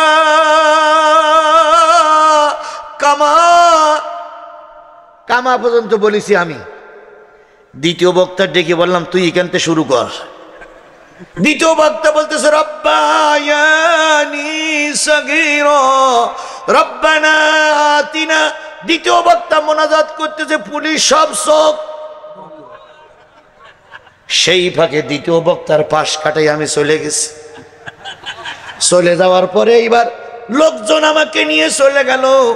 আর দ্বিতীয় বক্তা মোনাজাত করবে না করবে, 15 মিনিট ধরে মোনাজাত করেছে। আর নেতারা চোখ বুঝিয়ে বলতেছে আমিন আমিন আমিন। এইবার আমি দ্বিতীয় বক্তার মোনাজাত শেষ। এইবার যেই না দ্বিতীয় বক্তার মোনাজাত শেষ হয়ে গেছে, ওসি সাহেব চোখ আলগা করে হুজুরের হাত ধরে বলতেছে, হুজুর এতক্ষণ কি ওয়াজ করলেন আপনি? ভোটচরের কথা বলার কি দরকার? তারপরে এই যে অনির্বাচিত সরকার ক্ষমতা, এগুলো বলার কি দরকার? চলেন এসপি সাহেব আপনার সালাম দেশ। দ্বিতীয় বক্তব্য, আপনি কারে কি বলতেছেন? আপনি কার হাত ধরে টানাটানি করতেছেন? এতক্ষণ আপনি ওয়াজ করলেন, আপনি জিহাদি। দ্বিতীয় বক্তব্য, আপনার এই গ্রামের লোকের কাছে শুনে দেখেন আমি সে জিহাদি, শুনে দেখেন আমি কি সে জিহাদি? সে জিহাদি তো কখন চলে গেছে তার ঠিক ঠিকানা, আপনি কারে কি বলতেছেন? ওসি সাহেব বলতেছে আপনি সে লোক না। তা দ্বিতীয় আসতে দ্বিতীয় বক্তা বলতেন না, কি ব্যাপার আপনি সে লোক না? সে লোক গেল কই? কই মোনাজাত অর্ধেকটা করি, অর্ধেক আমার কাছে দেশে লোক চলে গেছে। ওসি সাহেব ওইখানে দাঁড়াইয়ে ফোন করে বলতে, এসপি সাহেব এ হুজুরি ধরা সম্ভব না। যদি আপনি সমস্ত বগুড়া জেলার পুলিশও পাঠান, এ হুজুরি ধরা যাবে না। এ হলো জেন হুজুর। কি হুজুর? আমাদের কাছে দেখিয়ে সে যে এতগুলো পুলিশের সামনে, এতগুলো ছাত্রলীগ, যুবলীগ, আমলীগের সামনে কিভাবে পালাইলো স্যার বুঝতে পারলাম না, আমাদের পক্ষে ধরা সম্ভব না। আপনারা তো জিনিসটা হেসে কাটাই দিলেন। বলুন তো ওই দিনটা আমার জন্য কত কষ্টের দিন ছিল। ওই দিনটা আমার জীবনের কত পরীক্ষার দিন ছিল। ওই দিনটা আমার জীবনের কত কষ্টের দিন ছিল। যারা আমাকে বের করে নিয়ে গেল তাদের কতগুলো রিস্ক দিয়ে ময়দান থেকে চলাফেরা করা লেগেছে বলে। সেই সময় অনেক হুজুররা কোনো কথা বলতো না, সবাই মুখে তালা লাগাই বসেছিল। এখন সেই হুজুররা যখন মঞ্চে কথা বলে মনে হয় ওরা সব রাজমিস্ত্রি আর আমরা হলাম জোগাড়ি। আরে বাবারে, মঞ্চ ফাটাই ফেলে একদম। অথচ সেই 15 বছরের ভিতরে কাউকে ময়দানে পাওয়া যায়নি। জোরে বলেন। আজকে বিএনপি জামাতের লোকেরা ময়দানে কথা বলছে, আর বিএনপি জামাতের পক্ষে ঢুকে কিছু আওয়ামী লীগের দালালের আদেশে দুর্নীতির কাজ করছে, আর দোষ হচ্ছে হয় জামাতের নাই বিএনপি। ছাগলের 3 নম্বর বাচ্চারা এখন দলের কাবার ভিতরে যদি কোনো ব্যক্তি ঢোকে, কাবার ভিতরে যদি কোনো ব্যক্তি ঢোকে, ঢোকার পরে যদি 2-4 রাকাত নামাজ পড়ে আরশের দিকে উপরের দিকে তাকায়, কাবার ভিতরে বসে আরশে আজিম দেখা যায়। কাবার ভিতরে লা তাসমাউ লিহাদাল কুরআন ওয়ালগাউ ফীহি, কোরআন শুনতে বসে গেছে কিছু লোক আর একটা লোকের ডেকে নিয়ে যায়। একা তো যাচ্ছে, আবার আরেকজনে কি করে, এরাও কাফেরের দালালের লোক। কারণ কোরআন শুনতে নিষেধ করে কাফেরেরা, হট্টগোল বাঁধায় কাফেরেরা। তাহলে আমরা কাফেরের সুরাত ধরে এখানে থেকে হট্টগোল বাঁধাবো না, কোরআন শুনতে নিষেধ করব না, কোরআনের মাহফিল থেকে শরীয়তের ওজো ছাড়া যাব না। তাই যদি হয় আমরা শপথ নিব, যতক্ষণ শেষ মোনাজাত না হয় ততক্ষণ ময়দান ছেড়ে যাব না। কারা কারা রাজি আছেন 2 হাত উঁচু করে আল্লাহরে দেখান। জোরে একটা তাকবীর দিবেন, নারায়ে তাকবীর, লিল্লাহি তাকবীর। আল কোরআনের আলো, তোমার নেতা আমার নেতা, দুনিয়ার মুসলিম, লিল্লাহি তাকবীর। হাত উঁচু করে কারে দেখালেন? আল্লাহ কি দেখেছে? কি করে দেখবে? মাথার উপরে তো সামিয়ানা। তারপর আল্লাহ দেখেছে। তাহলে আপনি আর আমি বায়াতের কর্মী, আমরা বায়াত গ্রহণ করেছি, শেষ মোনাজাত পর্যন্ত থাকবো ইনশাল্লাহ বলেন, ইনশাল্লাহ বলেন, ইনশাল্লাহ বলেন। এখন কিছু লোক এইবার ভয় পেয়ে যাচ্ছে। সে ভয়টা হলে এই যে হুজুর যেভাবে আমাদের শপথনামা নিল, বায়াত গ্রহণ করলো, কতক্ষণ যে ওয়াজ করবেন তার কোনো ঠিক ঠিকানাই নেই। এতক্ষণ আমরা বসে থাকবো কি করে? ও বন্ধু, না, আমি 12টার উপরে যাব না। হ্যাঁ, সারা রাত আপনি থাকবেন, আমি থাকতে পারবো না। এই দেখেন, এই দেখেন, এই দেখেন, এই দেখেন, এই দেখেন, এই দেখেন মুরব্বি।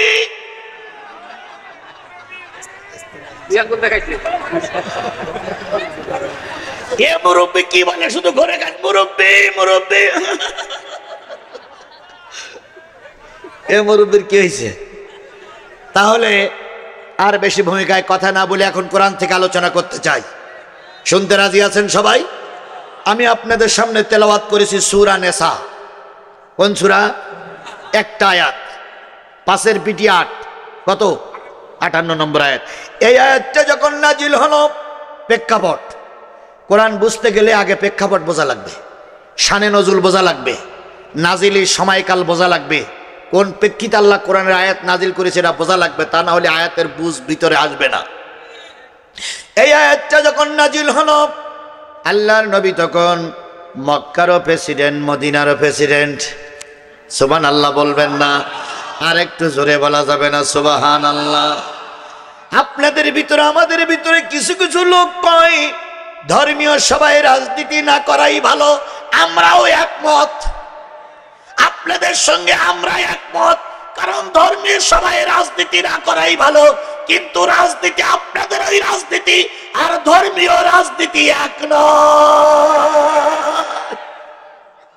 যারা বলে ধর্ম নিয়ে রাজনীতি করা যায় না, ওরা রাজনীতি করার জন্য ভোটের সময় টুপি পরে, ওরা ভোটের সময় নামাজি হয়, ওরা ভোটের সময় সালাম দেয়। আর আমরা যারা ধর্মীয় রাজনীতি করি, বছরের 365 দিন টুপি পরি, 365 দিন আমরা মসজিদে যাই, 365 দিন নিয়ে আমরা কোরআন নিয়ে থাকি। তোমাদের মতন টুপি পরে ভোট নেবার জন্য রাজনীতি করি না।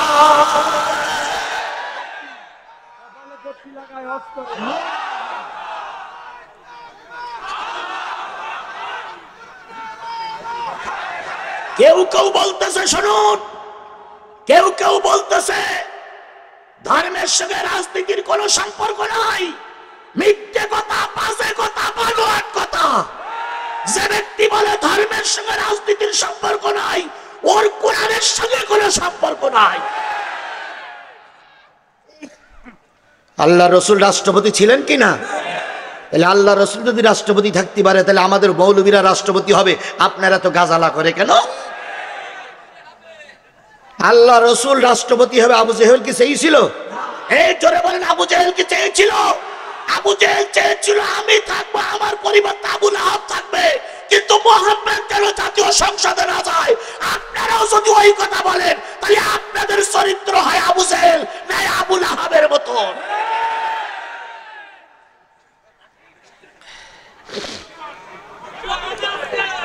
কথা কি ক্লিয়ার? কথা ক্লিয়ার? এবার আমি আপনাদের জ্ঞাতার্থে বলি, আমি আপনাদের সকলের চুপ চুপ সকলের জ্ঞাতার্থে বলি, বিএনপি, আওয়ামী লীগ, জাতীয় পার্টি, জামাত ইসলাম, চরমনাই, হেফাজত, ফুরপুরা, 8 রশি, 19 রশি, 12 রশি, 13 রশি, যে রশি থাক না কেন, সকলের বাড়িতে এখন বাংলা কোরআন শরীফ আছে, আছে না? আমি আজকে যে আয়াতটার আলোচনা করছি, এই আয়াতটার আলোচনা যদি ভুল হয়, ধরার মতন সংশোধনী আছে না নাই? বাড়ি পর্যন্ত যাওয়া লাগবে না, এখানে বসে টাচফোন যাদের আছে তারাই সূরা নেসার 58 নম্বর আয়াত এখানেই সাজ দেন। সাজ দেওয়ার পরে অবশ্যই প্রেক্ষাপট ছানে নজুল আসবে। আপনার আর আমার কথার সঙ্গে ওই কি বলে টাচফোনের ওই সাজ দেওয়ার পরে ওর সঙ্গে আমার কথা যদি মিল না হয়, মাহফিলের পরে আপনার সঙ্গে আমার বোঝাপড়া হবে, আমি যদি ফাউল কথা বলি বোঝাপড়া হবে, আর যদি সঠিক কথা বলি, আপনি জামাত হন, আওয়ামী লীগ হন, চরমনাই হন, বিএনপি হন, আপনাকে মেনে নিতে হবে, কারণ আমি মুসলমানের বাচ্চা। আর যদি জন্মের সময় আজান না হই থাকে, যদি বাপ মার বিয়েতে কোনো ঝামেলা হই থাকে, তাহলে সে জিনিসটা আলাদা। মুসলমানের বাচ্চা হলে কোরআন মেনেই নিতে হবে, এখানে কোনো দ্বিমত করার সুযোগ নাই।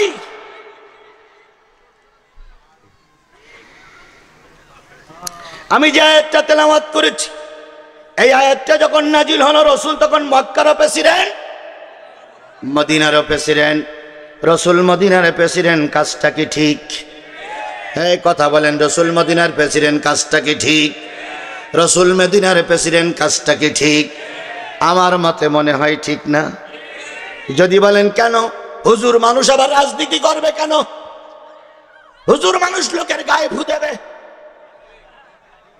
ভয় পেলে তাবিজ লিখবে, আর নেতারা দাওয়াত করে খাওয়াবে, 1000 টাকা পকেটে দেবে, 14 গোষ্ঠী ভেস্তের ভিতরে ঢুকুই বাড়ি আসবে।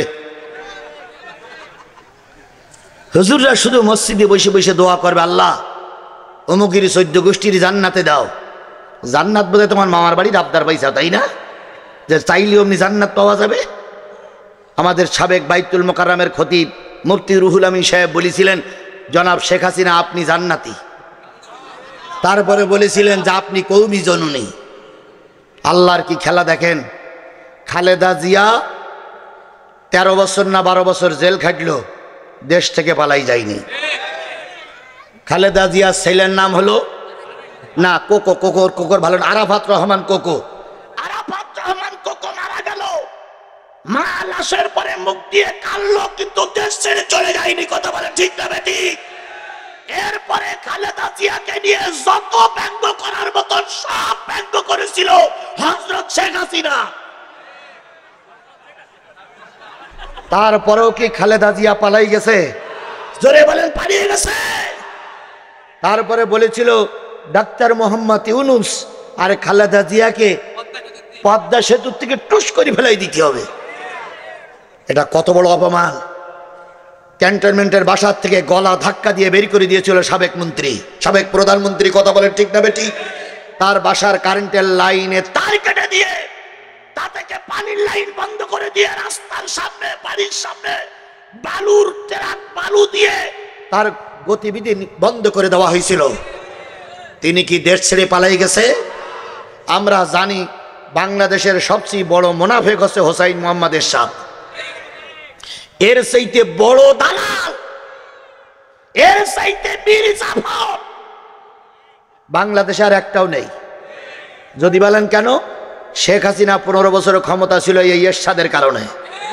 এরশাদ যদি শেখ হাসিনা সাপোর্ট না দিত, 15 বছর কেন 15 দিন পর্যন্ত থাকতে পারত না। সেই এরশাদও কি দেশ ছেড়ে পালাই গেছিল? বাংলাদেশ জামাত ইসলামী শীর্ষস্থানীয় নেতাদেরকে ফাঁসির কাস্টে ঝুলানো হলো। আল্লামা সাঈদকে 13টা বছর জেলখানায় দুকে দুকে মারা হলো। বাংলাদেশ ইসলামী ছাত্র শিবিরের নেতা কর্মীদের মেরে মেরে রাস্তার পাশে লাশ ফেলাই রাখলো। বাংলাদেশ জামাত ইসলামী ছাত্র শিবির পালাই যায়নি। চরমনার পীর সাহেব ময়দানে কথা বলতে যেয়ে বাতিলদের কাছে বক্সিং খেয়ে রক্তাক্ত হলো। চরমনাই হুজুর ময়দান ছেড়ে পালাই যায়নি।